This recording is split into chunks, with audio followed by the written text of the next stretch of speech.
Patay ang isang buntis matapos siyang pagbabarilin ng isang lalaki sa Cagayan de Oro City. Nagalit umano ang suspect sa biktima matapos siyang palayasin sa inuupahan niyang bahay.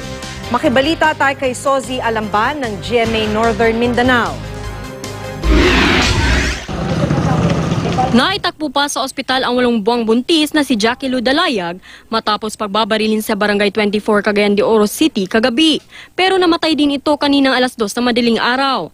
Nagtamo ang biktima ng 2 tama ng bala sa dibdib at paa. Ang suspect, kinilalang si Jasper Yala Apan alias Freddy Masayon na nakatira sa pinauupahang bahay ng biktima. Dating security guard ang suspect at ngayon ay driver ng padyak. Ayon sa investigasyon ng pulis, alas 8 kagabi nang magsumbong sa mga otoridad si Dalayag dahil nagwawala ang suspect.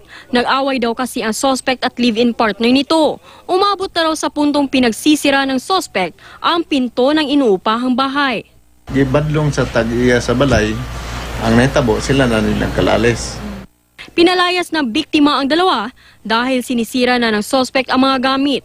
Agad namang nag-alsabalutan ang mag-live-in partner pero bumalik ang suspect na may dalang baril.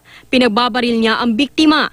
Nakarinig ang mga kapitbahay ng putok ng baril. Pinaghahanap pa rin ang suspect. Sozi Alamban, Nagbabalita, Pilipinas.